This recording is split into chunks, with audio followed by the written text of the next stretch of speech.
Hey there, welcome to the Sharvette Mitchell radio show, broadcasting live from the capital city of Richmond, Virginia. I am your host, Sharvette Mitchell, and this is one of our segments for Women's History Month, and we also like to call it an author spotlight. We are excited to have Moton here with us, and she's an author. You've seen her on some major media, Time Magazine. I'm telling you what, she's done some other press, but really here to chat about a very interesting topic. And so we're going to get right into it. Don't you move. We'll be right back after this quick intro. Whoa, whoa, whoa, whoa, whoa, whoa. Why y'all so happy? You don't know? Sharvette Mitchell is on the radio. It's time to get motivated, excited, and influenced. Why? It's the Sharvette Mitchell Radio Show, live from Richmond, Virginia. And now, here to motivate, excite, and influence you, Sharvette Mitchell. Well, hello, everybody. And we are excited to have you joining us here on the Sharvette Mitchell radio show. Welcome to our live viewers, those that are checking us out. Listen, in 3 different places on Facebook, 4 different places on Facebook, YouTube, LinkedIn, Twitter. We are always glad to have you. And we always love that you stop by because the goal of the show is to motivate, excite, and influence. And we're going to be doing just that today. We consider this segment a part of our Women's History Month segment, and it's an author spotlight. Our topic today, love lessons and lullabies, hope and aspirations for teen moms. And our guest is joining us in the virtual studio. I'm going to be bringing her up to the mic momentarily, but shout out to all of those that are here with us on YouTube. Hey, Kim. Hey there. Hey, we've got Deborah here. We've got Zonla here, all joining us today for this great segment. And so, speaking of which, this is a reminder that this segment is brought to you by my 7th annual event, live event, and it is the Platform Builders Summit. It's going to be taking place here in Richmond, Virginia. Yeah, here in Richmond, Virginia, November 2nd, which is for VIP only, and November 3rd and 4th. I want you to join me. Like, come on, I want you to join me. Our theme is amplify your brand, boost your profits. And so all of our topics and discussions will be focused around marketing and visibility and branding and get into the money.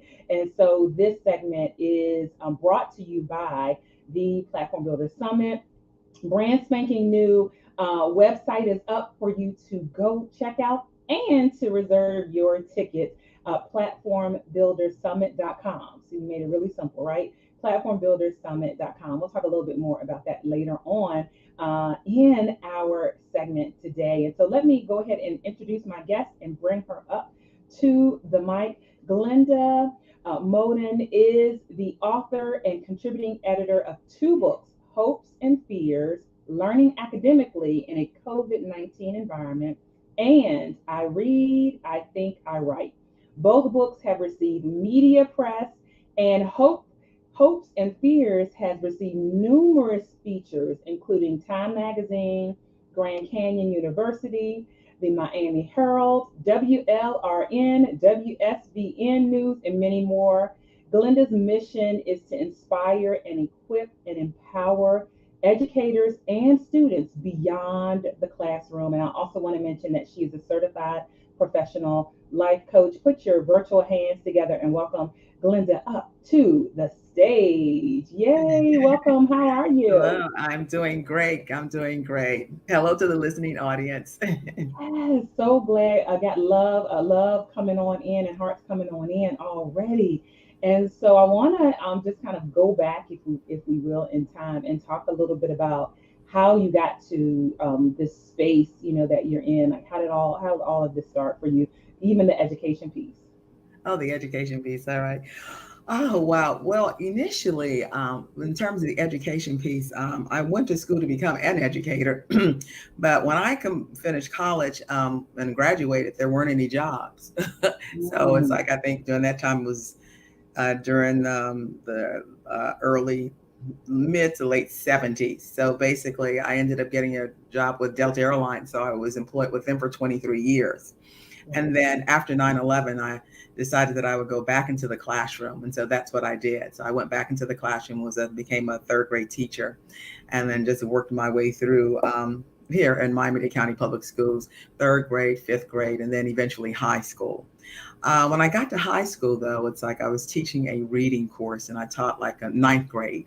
And so the first book, I read, I think, I write, I had that topic, that title before I even transitioned over to high school. And so when I started teaching ninth grade, and we were reading this book about We Beat the Street, and it was about 3 African-American men who made a pact in high school to become doctors. They are doctors today, Dr. Hunt, Dr. Ramick, and Dr. Davis up in the New Jersey, New York area.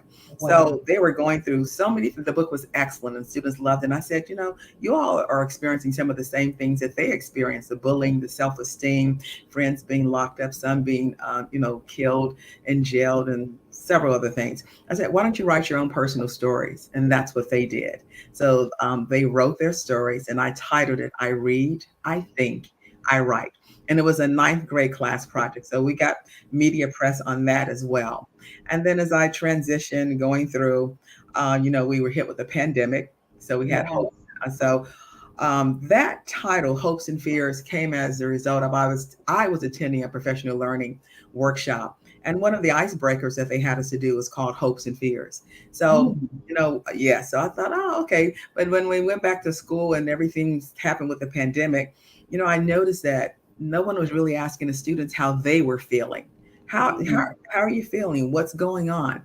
So I said to them, you know what? How are you all doing? I wrote hopes on one side of the board and fears on the other. And it really surprised me because their fears were anxiety, depression, loneliness, just not knowing which way to turn. And then some of their hopes were they wanted things to return back to normal, to be with family, to laugh again. And the biggest thing about it is that, they were ninth graders, transitioning from middle school to ninth grade. No one expects for their ninth grade year to be upended by a pandemic, right? So you come in with the expectation that, we're going to have a great time. We're going to go to different activities and functions and things like that. And just getting to know people because you're transitioning from middle school over to high school. But then when the pandemic hit, I was like, wow. So we talked about it, and I said, well, why don't we write your feelings about it, hopes and fears, but I just didn't want to call it that. So I knew I needed another tag. So I was driving down the road, speaking with a friend. So we were going back and forth, and she says, learning academically. And I'm like, okay. And then I said, I got it. Hopes and fears, learning academically in a COVID-19 environment, because it was truly a challenge to be able to learn in that kind of environment, and being that, the social emotional aspect of it all. Now, I will tell your listening audience, I did not want to go back to school because I fell within that vulnerable group where a lot of older people were passing away. And I had not been vaccinated. I was just going. But then I decided, you know what, let me go. So I did. Much to my surprise, I was dual modality, which meant that I had students in the classroom as well as online. And with that, there weren't that many in the classroom, but the biggest challenge was motivating, encouraging, meeting the students where they were online to get them to be able to work. And so as a result of that, with the students, we decided to write the book. We did write the book. They even wrote a song about it. It was absolutely phenomenal. Yes, it's like, it's great. They played it on National Public Radio. Absolutely phenomenal. We had the book signing in December 2021. And so they were, because they were ninth graders then, published authors. So how many ninth grade students can say, put on their resume when they get ready to go away to college and things like that, that they are published authors? So the first group of students was back in 2015, 16, and this was back in 2020 when the book started, and we finished it up in 2021 with the book signing. But that's how that all came about. Oh my goodness. And so I love this because certainly book collaborations, that's one of the things that we are huge proponents of with our clients. And so I love this idea and thought of giving voice to the ninth graders. And absolutely. I call it using the power of the pen to write and tell your story. Yeah, Mhm. yeah. Unprecedented, really, times that we had. And so today's topic, I know it's specific as we continue kind Mhm. of this space, love, lessons, lullabies, hope, and aspirations for teen moms. So Mhm. now, what was the shift to target teen moms? Well, I'd done the two major projects with the two separate ninth grade classes. And I was thinking, okay, what else can I do to leave a legacy to, involve students? And initially, I was going in the direction because we have two schools here in South Florida that work with girls who are, pregnant teen moms, and that's the direction I was going to go in. However, I was driving one day and I got course correction. And I Mm, thought, okay. So I thought, I was speaking with a colleague of mine. I said, I said, I'm going to get 8 women who were teen moms and asked them if they want to become a part of this anthology, this book anthology project. And that's exactly what I did. And they're all successful today. And oh, come to, but to tell you the real unique thing about this group of ladies is that, we had a Zoom meeting as an introduction. We all came on. Everybody's kind of quiet and kind of timid. But when they loosened up, it turns out that like 4 or 5 of them attended the same school here in South Florida wow. for pregnant moms. And they said, oh, I was there in 94. I was there in 95. I was there in 96. So it really was, to me, the hand of God that really put them together. And so there are 8 phenomenal women who are going to be telling their story. Now, I'm going to tell you a little bit about the topic. How did I Yeah. come up with the topic? Because it's like I labored, trust me. It's like I got this like at 3 o'clock in the morning sometime last year, and I was like, love lessons and lullabies. Initially, I was going to say a book of hope for teen moms, but then one of the ladies who's going to be in the book, who's my makeup artist, she says I was talking with her one day. She says, Glenda, hopes and aspirations. And I was like, oh, great. Mhm. Love lessons and lullabies, hope and aspirations for teen moms. So when you think about the title, love, yes, we have all been in love, puppy love, growing up, etc. Uh-huh. But sometimes when you find yourself in love and you find yourself in a predicament where you're a teenager who is pregnant, it's Yeah. like, okay, what do I do from that point, right? So yes, I'm in love. And then, but I have to deal with this situation. So then you look at the lessons. So Yeah. what lessons um, have I learned as a result of my finding myself in this situation? And what lesson can you pay forward to other teenagers? Because the objective is not for people to go out and engage, but abstinence is the way. But if Yeah. you have to engage, you should at least protect yourself so you won't find yourself in a position like that. And then, of course, lullabies comes in to where if you're a teen mom or a mom, every mother has a song in her heart. Yeah. Every mother. So it can be a R&B, it can be a spiritual song, whatever the song is, and you're singing, you're humming, you're speaking affirmations to that child on the end that you're carrying on the inside of you. And so every mother has a song. And so that's Mhm. how love, lessons, and lullabies, how I got a title, pulled that title together. And then of course, hope. Most teenagers feel um, that there's no hope for them, that Yeah. life has ended. I can't go any further. But, they can aspire to be anything that they want to be, literally. I mean, there are some women who are OBGYNs now. Their Yeah. children are all grown. Some are, working for the court system. Some are police officers. Some have their own businesses. So it doesn't mean that it's the end all be all, because there is hope for every young lady that may find themselves in that situation. What happens though is that we have to find someone that we can connect with, someone Yeah. that's going to mentor us, someone that's going to um, love us, someone that's going to support us and say, you know what, sweetheart, I'm behind you. You can do it. But I would also say that, back during the day when I grew up, that was a taboo. We knew Yeah. not get into situations like that because back in the day our parents would say they'll beat it out you, put you out the house, and it was such a stigma, Yeah. to be a young lady that's in high school or middle school, and then you find yourself in a situation to where you're pregnant.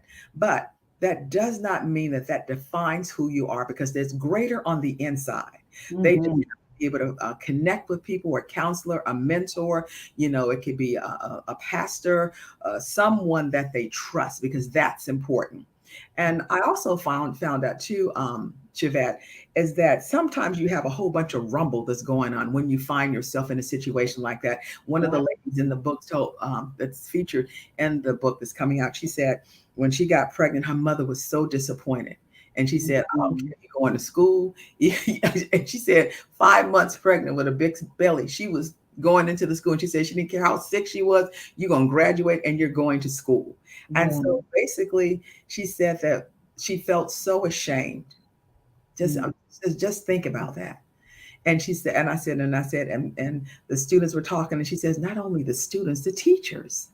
So when you find yourself in a situation like that, how do you handle? Sometimes you have to move in a quiet space.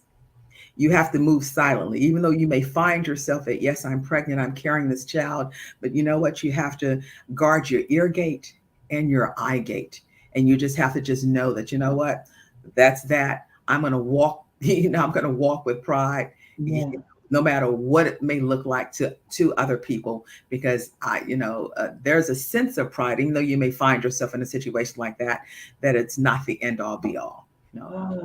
Such transformational work Yes. that you're doing, and being able to show. I put this on my Facebook page the other day. Young people that'll read this book will be able to see themselves in the future. I heard Les Brown say we have to help young people look at us and see themselves in the future. Yes. And be able to say, okay, I can be there in the future. And so for you to have brought this collection of women who are now have gone on, are living great lives, but were teen moms, I think this is phenomenal. This also really brings up this point around collaboration, and people perhaps who've wanted to maybe write their story. Or write a book, but it feels very daunting when you think about all of the layout and the typesetting and the editor and the book cover. But joining a collaboration, talk a little bit about the why it's impactful, in particular for people who want to tell their story, even help their brand and their business. Why it's impactful for them to consider a collaboration as an option. Okay, it's great. It's great to consider a collaboration, because what I did was something different. Most people that do anthologies, they charge. There's a fee. There is no fee with this anthology at all. Wow. The only thing that the ladies are required to do are to sell at least 10 tickets, promote it on the social media platforms, et cetera, because it's about paying it forward. And for me, when you're able to pay it forward, then I think that there's a greater blessing in it. And in addition to that, we're going to be giving at least 2 to 3, definitely 2, perhaps I'm pushing kind of 4 scholarships. Wow. So that leads right into the event. Yes. That you're having around that. So tell us about the event. Okay. So what I'm having June 10th, it's called a Teen Moms Empowerment Summit. And it's going to be June 10th from 10 a.m. until 2 p.m. at the Betty T. Ferguson complex. And so at this particular event, we're going to have a guest speaker. We're going to have the 8 ladies that are featured in the book who are going to tell a portion of their story. And so along with that, we're going to have, door prizes and a lot of other things. And then we're also going to have something called a Hall of Fame. Ooh. Yes, which is absolutely going to be wonderful, because it's beautifully done, and it's has Hall of Fame, and I am a teen mom, I am a mom, and I am a success story. Yeah. So that's going to be a part of that as well. And so I have some wonderful vendors who have partnered with me, and that their partnership is going to contribute to the scholarships for the young people. Now, they don't have to be a teen mom to get the scholarship. Okay. If they're a teen mom, great. But they can be a student that is doing well, academic excellence. Maybe there's a student that excelling with STEAM, science, technology, engineering, art, and math. Maybe it could be a student that's high school student that's interested in becoming a teacher, leadership, or the Glenda Moton Spirit of Excellence Award. So there are a number of categories that I have, but being that this is the first year, I'm looking at actually presenting hopefully 4, but basically 3 scholarships, but I'm pushing for the 4th. So we're looking for people that who would like to contribute to this, because I think it's going to be absolutely phenomenal. It's going to be sold out. Yes, and I want to capture this listener comment. Sounds phenomenal. I would have loved to have been involved. I was a teen mother myself. God bless you. And I believe that listener is in Florida. Oh, wow. So can you give the information of exactly like where the event is in Florida and all of that? hmm So again, the event is going to be at the Betty T. Ferguson Complex Center. It's going to be June 10th from 10 a.m. until 2 p.m. And it's called the Teen Moms Empowerment Summit. I'm going to be releasing additional flyers on my Facebook and Instagram. It's, Glenda Moton on Facebook or Glenda.Moton on Instagram. So you'll see all that information there. I will have a contact person that you can contact. I'm actually with the website. We're setting it up to where when they go in, they can register for the vendors and for which I've already taken care of that of, but people who would like to attend can purchase their tickets through the website. But I will release that and let them know the tickets are on sale now. So they don't want to miss this event, because it's about community. It's about seeing the best in our young ladies, even if you're a teen mom, if you're not a teen mom. But just think about those mothers that may attend, that may have adopted, aborted, may have gone through some transition. And so what you have is that some people carry the trauma with them for years, Ms. Sharvette. And Yeah. so what happens is that if it's never dealt with, then they carry that over into their relationships, their marriages, their friendships, their jobs, and things like that. And so this will be a time to where we can pour into the audience that will be attending this event to let them know that this does not define who you are. You can walk in greater, and that God has the best for them. Absolutely the best. The best is yet to come. And what's the city and state again? It's Miami Gardens. That's where the event is going to be held. Miami Gardens, Betty T. Ferguson Complex. It's a familiar area. A lot of people are familiar with Miami Gardens, but those the listeners here that are local in Miami, Miami Gardens, and they're familiar with the Betty T. Ferguson Complex. Oh, right there you have it. And how can, just in general, people purchase your books, find out more about you? Okay, so we're gonna the other 2 books, everything's like on Amazon.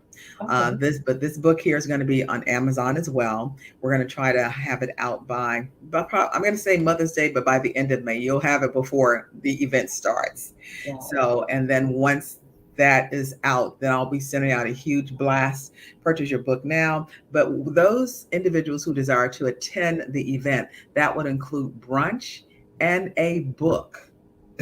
So they get brunch and a book. And of course, I have some heart bracelets, because it's the heart of the matter, to where we're really talking about the heart of a mother, regardless. And so, to tell you the truth, biologically, I don't have any children, but I'm a spiritual mother to many. Yes, as an educator, absolutely. As an educator, right.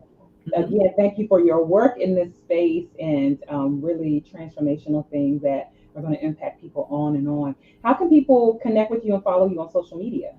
Okay, it'd be Glenda Moton. You'll see me there on Facebook, and it's Glenda Moton, Glenda.Moton on Instagram. So All right. And my last question for you. The goal of the show is to motivate, excite, and influence. And we want to know what continues to motivate Glenda. Wow. Well, with this particular project here, what motivates me is that I have a desire and a passion. I love teaching. I'm a teacher by nature. My mother is a retired educator who is deceased now. But in taking on this project, uplifting women is important to me, young women, because I see myself in every woman. I've been through domestic violence. I've been through incest. I've been through a number of things, right? And so what happens is that I didn't have a father that validated me or supported me, and sometimes didn't even receive the love. It wasn't until I was in my 50s that I received, I was able to connect with him. And in the end, he gave his life to Christ. But it's so important to know that every woman whose path I have crossed has a story to tell. And so this is just a small portion of my story. But every woman under the sound of my voice, at the end of the day, it's about encouraging them, believing in them. And I am an encourager, I am a nurturer, I'm a motivator, I'm an orator, I'm a supporter, and so much more. And I know that with every fiber of my being, that I have something that I can pour into a young lady who may think that, you know what, I just can't handle it anymore. Yes, you can, because you're going to come across the path of a Sharvette, of a Glenda, of a Desiree, of a Shanika, of Tequila Johnson, right? So there are people that will be in your path that will encourage you, motivate you, and tell you, baby, get up, you can do it. There's nothing sure, because this situation does not define who you are. You can walk into your purpose, because you know what? Somebody else behind you is going through the same thing. And so if you can encourage them and bring them along, just think of what kind of testimony that is to help someone else that may be in the same situation that you were in once before. Oh, well said, well said. Getting some love in the comments and things here. Well said. Well, thank you so much for stopping by the Sharvette Mitchell Radio Show. We wish you Yes, much continued success with thank your you. book project, the event, and all of that. And we will keep our eye out on you. All right, then thank you so much to your listening audience, and chime in because there are greater things on the horizon. Thank you. All right, greater things on the horizon. Wonderful. Wow. All right. There we have it. Women's History Month, a author spotlight right there. You can go to Sharvette.com, our main website. There's a full blog post. It says show notes. You can actually download it, and it has all of our guest information.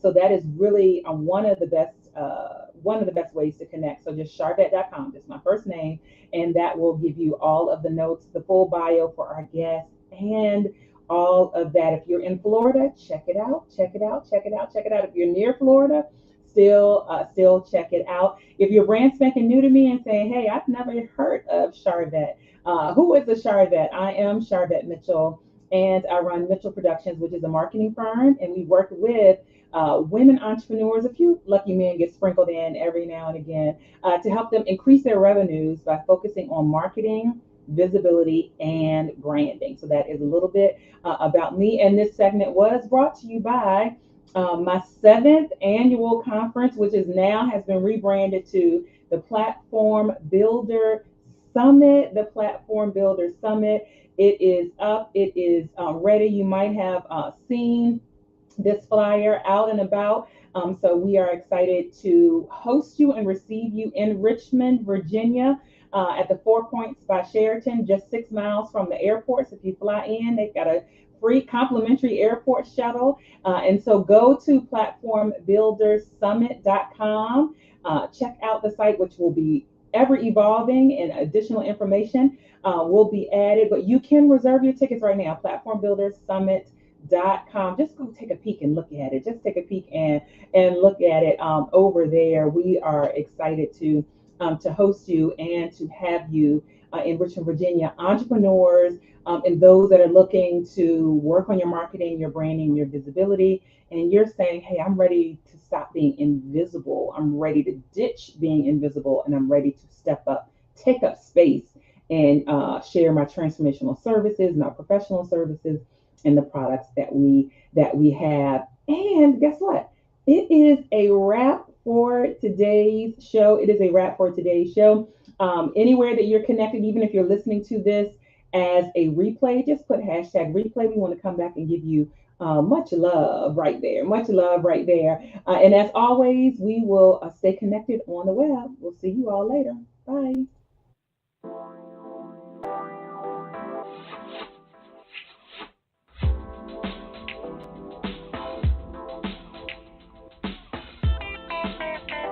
Live from Richmond, Virginia, you've been listening to the Sharvette Mitchell Radio Show. Catch Sharvette Mitchell every Tuesday at 6 p.m., interviewing all the stars you want to hear from. So until next week, stay motivated, excited, and influenced. This is the Sharvette Mitchell Radio Show.